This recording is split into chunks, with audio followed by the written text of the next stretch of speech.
Hace unos años, mi esposo, mi hijo y yo pasamos por un laberinto de maíz en una iglesia cercana. Al igual que un laberinto en papel, el concepto es el mismo. El objetivo es ir del principio hasta el fin, pero el desafío es que hay varios caminos posibles, pero todos, excepto el correcto, no tienen salida y no llegan a la meta. En nuestro laberinto de maíz, había momentos en que estábamos bastante seguros de que estábamos en el camino correcto, pero luego llegamos a un callejón sin salida y teníamos que dar la vuelta y volver sobre nuestros pasos para poder comenzar de nuevo. Teníamos un mapa para ayudarnos, más o menos, a dónde ir, pero en algunos momentos todavía estábamos completamente perdidos. A veces le pedimos ayuda a otras personas que también estaban pasando por el laberinto. Algunos nos pudieron ayudar y otros estaban tan perdidos como nosotros. La iglesia que hizo el laberinto de maíz también tenía guías parados en diferentes zonas, trabajadores que conocían el camino y que podrían realmente ayudarnos. Por fin llegamos a la meta, emocionados de haber completado finalmente el laberinto y alcanzado nuestra meta. Tratar de seguir el camino de Dios para nuestras vidas puede ser muy parecido a ese laberinto de maíz. A veces nos enfrentamos a decisiones difíciles al decidir lo que Dios quiere que hagamos. A veces queremos saltarnos todo el trabajo duro e ir directamente a la línea de meta. A veces podemos encontrar que hemos tomado una decisión equivocada y hemos viajado por un camino sin salida. Al igual que el laberinto de maíz, es posible que tengamos que dar la vuelta y empezar de nuevo. Y si fuimos por ese camino equivocado a causa del pecado, necesitamos pedir perdón y empezar de nuevo.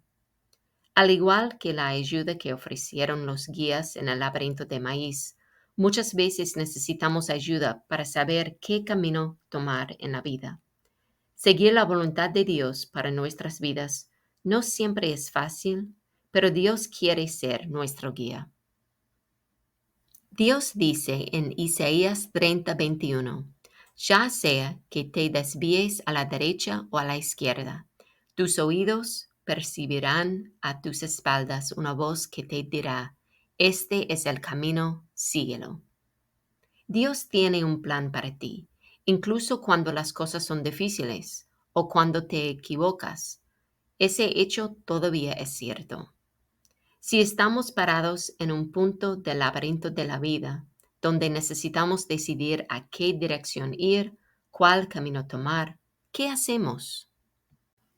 El Salmo 25, 9 a 11 dicen, Él dirige en la justicia a los humildes y les enseña su camino.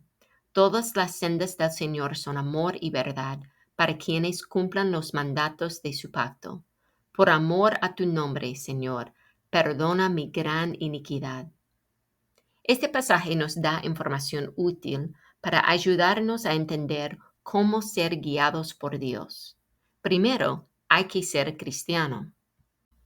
El versículo 10 habla de quienes cumplan los mandatos de su pacto. Hebreos 9:15 nos dice que Jesús es el mediador de un nuevo pacto, el que va entre nosotros y Dios. Dios ha hecho un pacto con nosotros a través de la sangre de Jesús, su sacrificio para pagar el castigo eterno de nuestros pecados. Nos permite tener una relación personal con Dios cuando confiamos en Jesús como nuestro Salvador. Si quieres que Dios guíe tu camino, tienes que pasar por Jesús. Juan 14:6 dice, Yo soy el camino, la verdad y la vida, contestó Jesús. Nadie llega al Padre sino por mí. La segunda cosa importante que vemos en este pasaje en Salmo 25 está en el versículo 11, donde dice, Señor, perdona mi gran iniquidad. La confesión del pecado es algo más que debemos hacer antes de pedirle a Dios que nos guíe en su camino. El Salmo 66:18 dice, Si en mi corazón hubiera yo abrigado maldad, el Señor no me habría escuchado. Deja que Dios te muestre si tienes pecado en tu corazón. El Salmo 139, 23 y 24 dicen, Examíname, oh Dios, y conoce mi corazón. Pruébame y conoce mis ansiedades. Fíjate si voy por un camino que te ofende y guíame por el camino eterno. Y en la primera de Juan 1:9 dice, Si confesamos nuestros pecados, Dios, que es fiel y justo, nos los perdonará y nos limpiará de toda maldad. La palabra griega para confesar en este versículo es homologeo.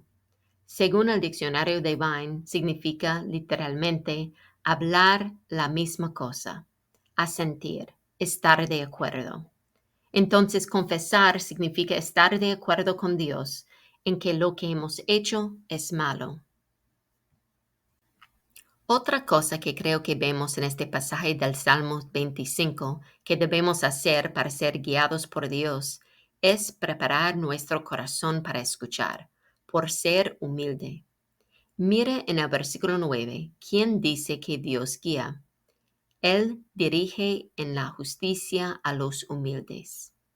Tener un corazón humilde es algo necesario para ser guiado por Dios. La definición de humildad es virtud que consiste en el conocimiento de las propias limitaciones y debilidades y en obrar de acuerdo con este conocimiento. Humillarnos y prepararnos para escuchar a Dios implica que nos veamos a nosotros mismos como realmente somos en relación con Dios. Él es el Dios santo y perfecto, sin limitaciones y debilidades, y nosotros no lo somos. Jesús, Dios el Hijo, sin limitaciones y debilidades, se humilló a sí mismo y tomó la naturaleza de siervo. Filipenses 2:6-8 dice, quien siendo por naturaleza Dios, no consideró el ser igual a Dios como algo a que aferrarse. Por el contrario, se rebajó voluntariamente, tomando la naturaleza de siervo y haciéndose semejante a los seres humanos. Y al manifestarse como hombre, se humilló a sí mismo y se hizo obediente hasta la muerte y muerte de cruz. El ejemplo perfecto de la humildad. Volviendo al Salmo 25, el versículo 10 habla de las sendas del Señor. Cuando queremos que Dios nos guíe, necesitamos poner a un lado nuestros propios pensamientos, planes y otras ideas preconcebidas, porque el plan de Dios, sus caminos, muchas veces se ven diferentes a los nuestros. Isaías 55, 8 y 9 dice, Porque mis pensamientos no son los de ustedes, ni sus caminos son los míos, afirma el Señor. Mis caminos y mis pensamientos son más altos que los de ustedes, más altos que los cielos sobre la tierra. Y Proverbios 14, 12 dice, Hay un camino que al hombre le parece recto, pero acaba por ser camino de muerte. Así que si quieres que Dios te guíe en algo y ya has aceptado a Jesús como tu Salvador y Señor, necesitas examinar tu corazón y confesar cualquier pecado que hay dentro y humillar tu corazón y estar listo para seguir el camino de Dios y no el tuyo. Luego, en ese momento, estás listo para escuchar algo de Dios y necesitas ponerte en un lugar para escuchar algo de Dios. Dios puede hablarnos de muchas maneras, las circunstancias, la oración, otros creyentes y, por supuesto, la Biblia, su palabra. Hebreos 4:12 dice, Sin duda, la palabra de Dios es viva, eficaz y más cortante que cualquier espada de dos filos. Penetra hasta lo más profundo del alma y del espíritu, hasta la médula de los huesos, y juzga los pensamientos y las intenciones del corazón. Entonces, hay que estudiar su palabra para poder oír la voz de Dios, para escuchar lo que Él quiere decirte. Juan 10:27 dice, Mis ovejas oyen mi voz, yo las conozco y ellas me siguen. Y luego, por supuesto, cuando Dios te diga qué hacer, hazlo. Lucas 11:28 dice, Dichosos más bien, contestó Jesús, los que oyen la palabra de Dios y la obedecen. A veces seguir el camino de Dios para nuestra vida puede ser difícil, pero Él quiere mostrarnos el camino. Escucha su voz diciendo, Este es el camino, síguelo.